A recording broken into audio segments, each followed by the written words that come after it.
So you had some questions? Yeah, what would you say are the primary differences between Totaler Krieg and Krieg? Like your favorite differences? Oh my goodness. My favorite differences. I don't know if I remember Krieg anymore. It's been so long. I like that there's fleets in the game, and bombers, and all the flavors of support units is great. I like that East First is a viable Axis option in the game. That's really cool.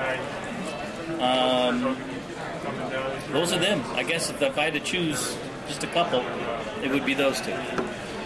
How does the playing time... The random campaign game I love too, by the way. The Dice of Decision. Yeah, that's really great. How does the playing time, how much longer is it for Totaler Krieg than Krieg? Not much longer. Once you know it, it just happens. I figure a full campaign game, Totaler Krieg, 3 players, experienced, 40 hours. That's based on everything I've heard from everyone in my own experience. Do you think there was anything wrong with Krieg? Do you still think that's a great game? Oh no, Krieg's still a great game. But we got a chance to make it better. Right. You know, it was great for the story it told. This tells more story. So there's more story in this one. The other thing I'm curious about is how would you rate, not necessarily compare, but how would you rate other games? For instance, let's start with World in Flames. Well, I worked on 2nd and 3rd edition World in Flames and outlined the whole design for Days of Decision, the first Really? You worked with Harry Rowland and Greg Pinder and Abby Solomon? Greg didn't last very long. After Empires and Arms in the first World in Flames, he's pretty much gone. But the problem I had with that is that Harry Rowland, God bless him, loves to play tournaments, loves to play his own game in tournaments. And most of what happened in World in Flames was so that Harry could win tournaments. It wasn't all player feedback.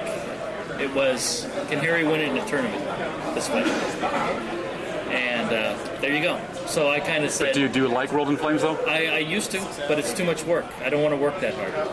Advanced Third Reich, same deal. I mean, I started that rolling with an article in the General called Club Rules for Third Reich, and that's where we introduced reduced defense multipliers, overruns, all of that stuff started in this article, right? And that kind of inspired the whole 4th edition, and then that spun into Advanced Third Reich. But Bruce Harper, the guy who did that project, made Advanced Third Reich this whole Pacific game that just happened to be in Europe, so that he could do Rising Sun.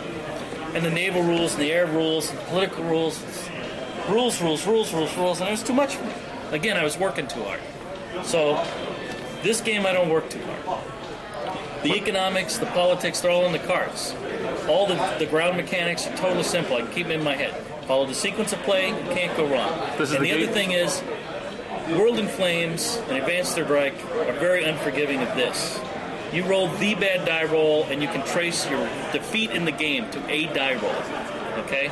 Not in this game. Oh, yeah. This game is virtually indestructible. Turn 1, Poland, Third Reich, you roll the 2-to-1, you roll the counterattack with the 1-to-1, with the AE, DE, and watch your freak. Well, we watch that like 6 or 8 step. I remember watching. But it's worse when you do Paris. Believe me, Paris is the worst place for the 2-to-1, 5-6 or whatever it is. I did one of those turn 1 in Poland. And I lost like 3 freaking armor units to an Air Force. He's going to commit to I was so screwed up for offensive, it killed me for and you get 1 shift because you got tanks and guns, and he's only got guns. You get 9 to 7 in that one. So it's you have 4, 5, 6, 7, and he's got 11. Oh, he has 11. Yeah, he's got 11. Sorry, does that change your attitude here? It's 3 to 2. It'll be 3 to 2 up 1. No, up 1. He's got 2 tanks and headquarters. So it'll be a 2-to-1. Okay, 2-to-1 here. Roll them. 2-to-1, 4. Exchange, you're going to see a lot of that. You lose a tank step, you're going to see a lot of that. Yeah, I can retreat. No, you have to lose a step because you've had a headquarters. So kill off the Romanians. No sense leaving them alive, right? Okay, now over here, he has no headquarters in this battle now because he's committed it already. Oh, he could throw this one in. But that's okay, you got a bunch of attacks. 5, 6, 7. You can get 10 in on this guy. 10 to 6 is 3 to 2, and you got 1 shift in. He's got no shifts if he doesn't throw in a headquarters. He says he's throwing 10 on that. 10 to 6. What is this going to be, a made-for-TV movie? Are you still filming? We use the headquarters there too. 10 to 9 is 1 to 1. Shifts cancel. 1 to 1, shifts cancel, yes. So roll it 1 to 1. Just keep rolling low. Keep rolling once and you'll be fine. Just like that. Yes, You can't teach this part. DR1 becomes an exchange, so that's fine. You lose a step. Oh no, wait a minute. You don't have to lose a step. You didn't use a headquarters. But if you want him to lose a step or retreat, you're going to have to lose a step. So you'd lose to 0, 1, 2. Yeah, no, he's got to lose a tank. Oh. Is it worth it? Yeah, probably. Kill a tank. Now see what he does. Gonna back up and run like the dog that he is? Use the headquarters. I can back up. Oh yeah, use the headquarters. Okay. Then bleed. Damn your eyes. All right. Okay. Weaker headquarters. Just keep doing it. Now here, Don't look back. 6, 9. If you can find it, grind it. You can ease attack too. Oh, no. They're not headquarters. This will be 9. 3 to 1. It's a 3 to 1. And now you've got tanks and he's got terrain. So it shifts cancel. 1.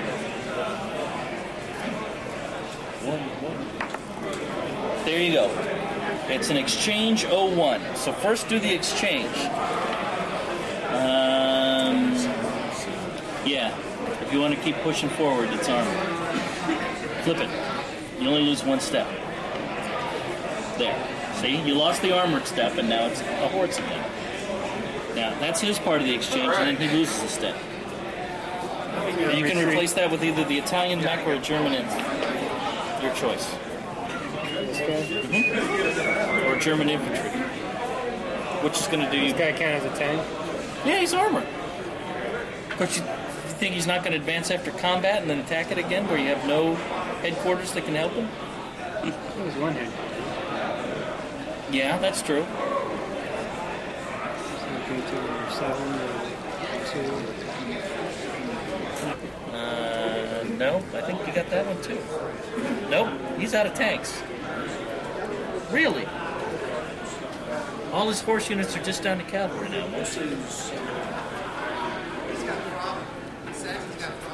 Lord Almighty. So, Michael, did you play the old I guess edition he of doesn't Krieg? have any tanks. No, I never played any Krieg editions. So, what do you think of Totaler Krieg so far? I love it. You love it? He's new to wargaming. This is a new wargame. Not just new to Krieg, new to wargame. How easy was it to learn? Jack and everyone here has one. Excellent. There's quite a learning curve there, but I'm understanding the basics of it pretty easily. What's it like having the designer help you play? Great. That's the best part. Actually, he had last I year's just tournament reorganized champion also the meta teaches a little. as well. Who's last year's champion? John over there at the Sicily game. Okay. So Here's okay. your reserve. A lot of help. I needed it. So yeah, reserve movement. Now you got some guys in the rear you want to tidy up. I know you want to stack those guys together, but everything else is kind of whatever, somewhere between willy and nilly. Yeah, those guys are in a good position. They're covering your line in case he decides to shoot back at you. Bring these guys down. Yeah, if you want. They can't get that far, I don't think. They can come there and stop. There's a lot of bad terrain. Oh, wait a minute. Be careful. That's your headquarters that's covering Leningrad.